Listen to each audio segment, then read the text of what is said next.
So speaking of voter fraud, I want to pull up a clip of Donald Trump's Minister of Truth on actually it's a combination of all of his clips from the Sunday shows, because there's this belief, it's almost a religious belief at this point, that voter fraud is happening on such a large scale that it warrants the most draconian policies imaginable.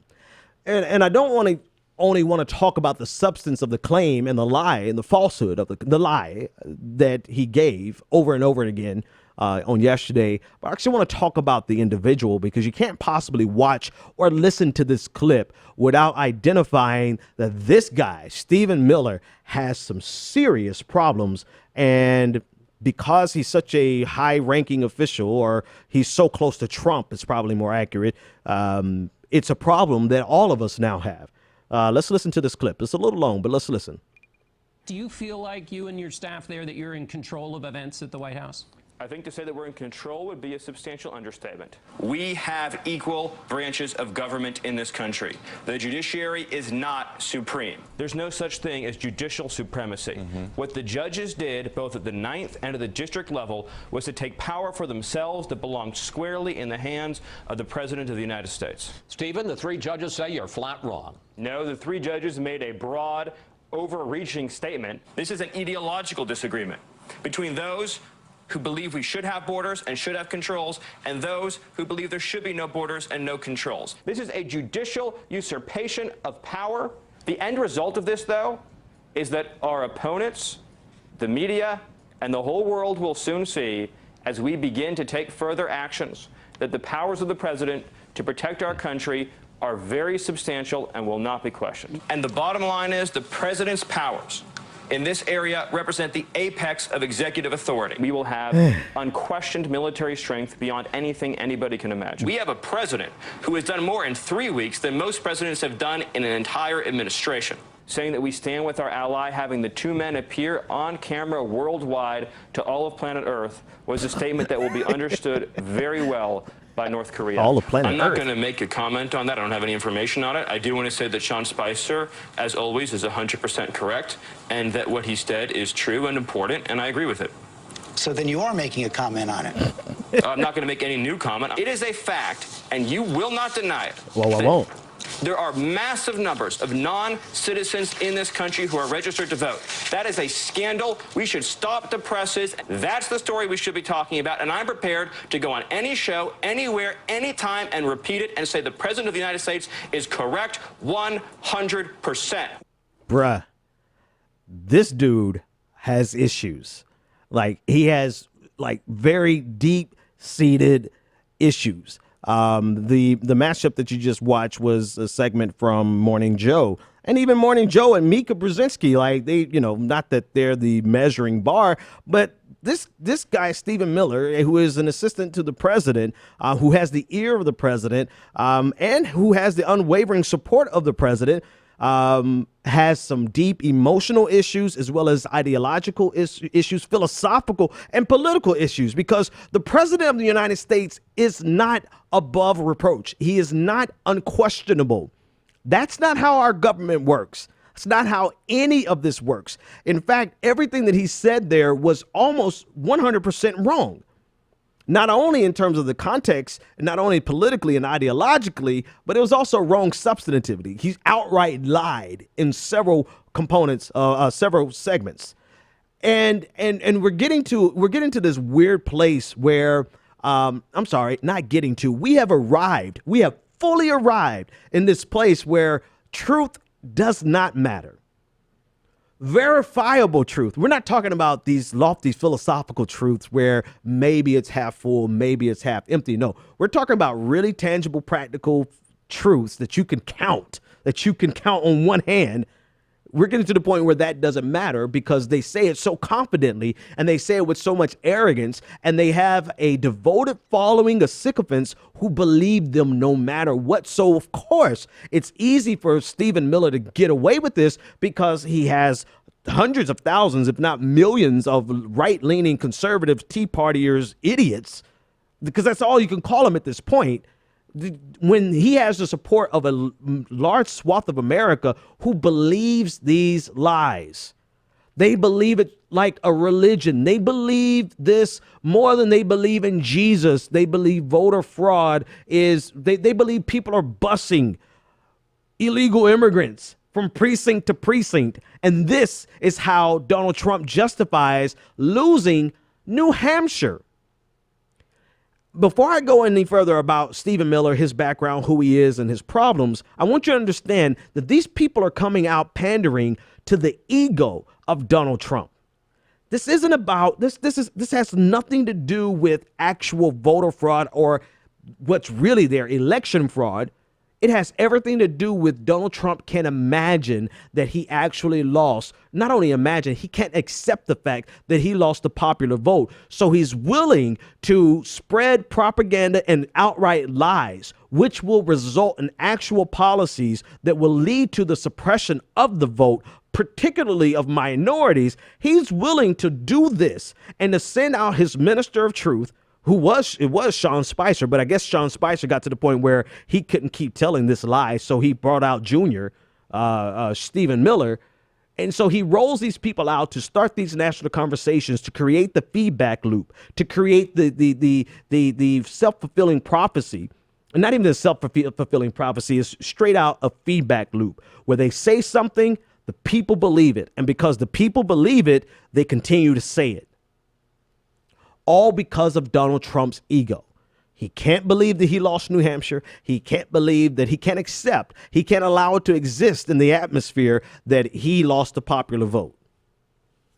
So this is what Stephen Miller came out to do. And anyone who is remotely connected to reality and has any connection to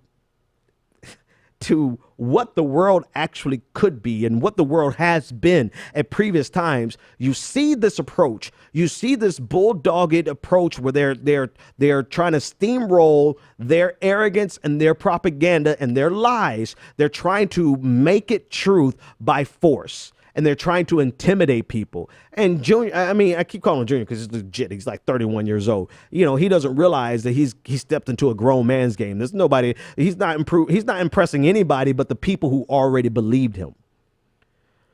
But so a couple of things, a little bit about him. So this guy, Stephen Miller, is from Santa Monica, California. I believe he went to Santa Monica High School, the huge high school with like 4,300 people, students. With that many students, of course, people remember him. He's very young, so a lot of people remember him. I'm going to share a couple of tweets from people who remembered him. But he also went to Duke, and while he was at Duke, he had a relationship, a bromance, I guess, with a newly famed white nationalist, and we'll discuss that. But before we get there, here are his two major claims.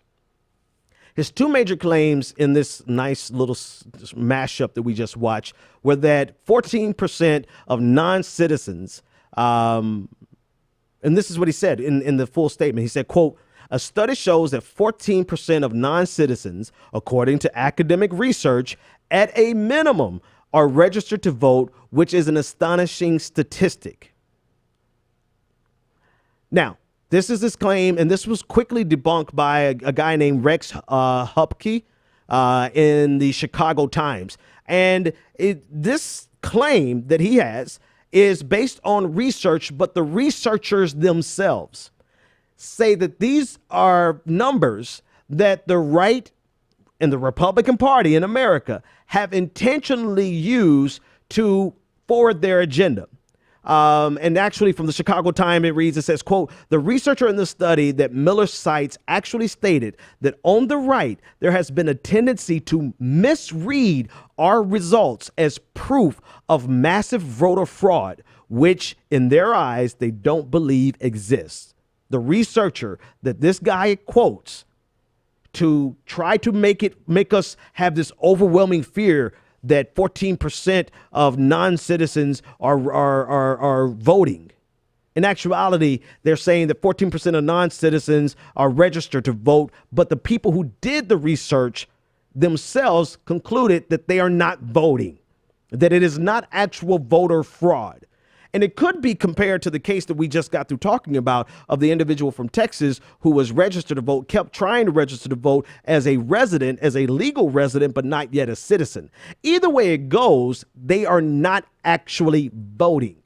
And the researcher himself debunked his claim.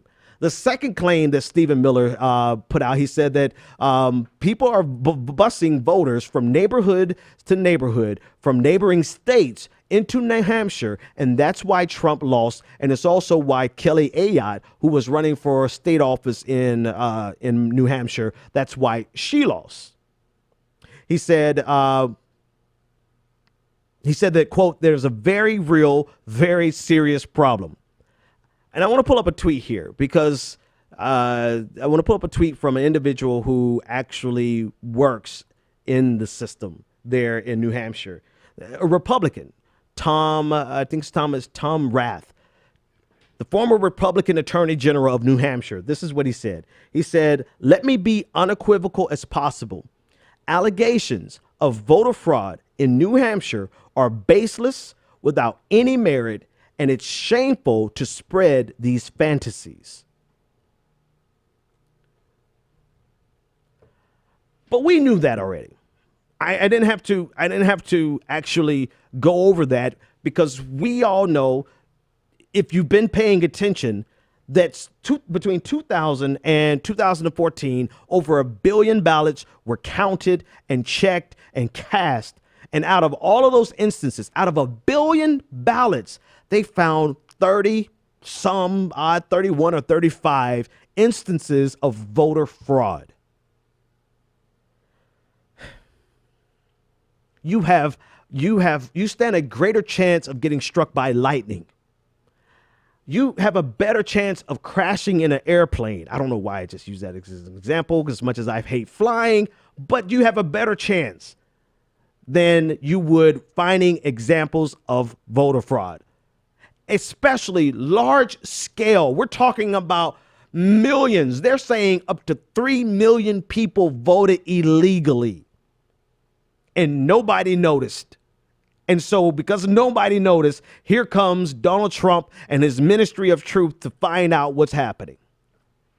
All right. So substantively, he's completely bereft of anything. He's completely lying. He's being Donald Trump's lead propagandist because Sean Spicer, I guess, just couldn't stomach forwarding this lie anymore. So you have to ask yourself the question, what type of person can get up here and not only spout this level of lie or lies, plural, but also do it with this. I mean, this dude is straight out of, 1984 is the one we always go back to, but this guy is straight out of he is a caricature of what a propagandist would be in a book like 1984. He is a caricature of what you would think a propagandist would be. He's exactly the type of tone, tenor, and demeanor of this type of sociopath. So a couple of people who know him saw him on TV and said, you know what? Let me explain the type of person that Stephen Miller is. So this is from a guy, and I'll pull it on your screen and I'll read it to you. This is a guy from Charles Gould on Twitter at @MiddleKidGould. He said, at a school of 4,300 students, he was hands down the most unliked person on campus. Speaking of Stephen Miller, whenever I was feeling unpopular or nerdy, I would just think, at least I'm not Stephen Miller. And I would immediately feel better. This is good shit. It's hilarious. He said he developed way too fast. This is why he looks like he's 50 years old today, but he's only 31. He had a full blah, blah, blah. Okay, I don't really care about this one. But the last line here was, no, I'm not even going to read the last line. You could see it on the screen. All right, the third one is actually the one that's important. Number 3, and this is by Charles Gould. On Twitter, you can go find it yourself at @MiddleKidGould. He said he was an unabashed racist. No, I'm not being oversensitive.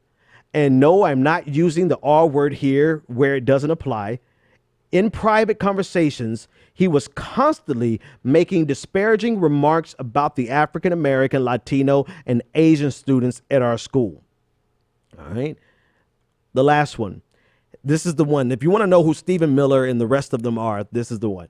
He thrives on people not liking him. At a certain point in his life, he realized he would just be an insignificant little shit unless he was able to piss people off.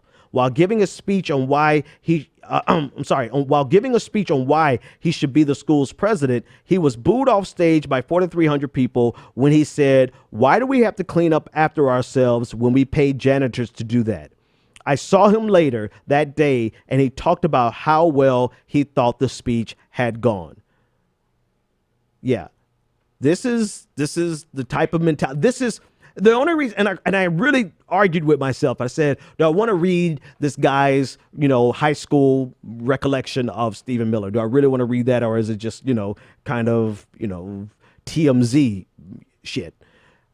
But when you watch the video and you watch his demeanor and you watch his approach and you watch his casual dismissal of the Constitution, you watch his casual dismissal of any just decency and decorum and respect for the truth, and unashamedly takes these talking points, which are glaring lies, and he shoves it down the throat, or attempts to shove it down the throat of the media. You have to consider where he comes from. When you see those things, you realize Charles Gould's account of him is not too far off. And this is who Donald Trump is surrounding himself with. And if you extrapolate from that, you really can understand all of the alt-right that surrounds Donald Trump. All of the people who are so in love with the fact that Donald Trump is here to allow them to be as disgusting of human beings as they can, and to get successful because this insignificant little shit, as Charles Gould identified him as, now is in the White House. And now he has the ability and the power to carry out his agenda and to carry out his grudge. I mean, this kid has a grudge. He's got something to prove, and he's trying to prove it on the backs of the United States of America, of Americans. But there's another part of this guy, and maybe I'm not being too hard. He stepped out here. This is his role. This is what he wants. He wants the attention, so let's give him the attention. This guy is also connected to white supremacist, white nationalist, neo-Nazi Richard Spencer. According to Mother Jones, who did a lengthy profile on Richard Spencer, the two of these kids got along really well, quite swimmingly, while they were at Duke University together. And I want to pull it up on your screen for you so that you can see it for yourself. This is according to Mother Jones. Spencer was more explicit about his views on race and immigration with members of the Duke Conservative Union, where he says he clicked with a columnist for the campus newspaper and fellow DCU member named Stephen Miller. Miller, who would earn acclaim for standing up for white lacrosse players falsely accused of gang rape by a black woman, is now a senior advisor to the Trump administration. It continues. Spencer also defended the Duke lacrosse players, writing about the case for the American Conservative, but that's not the only reason he and Miller hit it off. Spencer says Miller helped him with fundraising and promotion for an on-campus debate on immigration policy that Spencer organized. Skip a few lines. Another former member of the DCU confirmed that Miller and Spencer worked together at the event at DCU. According to a past president for the group, Miller denounced multiculturalism and expressed concerns that immigrants from non-European countries were not assimilating. A little bit more about the man who works with President Trump. Spencer said, "It's funny that no one's picked up on the Stephen Miller connection. I knew him very well when I was at Duke, but I'm kind of glad that no one's talked about it because I don't want him to harm Trump." When you put the pieces of the puzzle together, you can understand why Donald Trump loves this guy.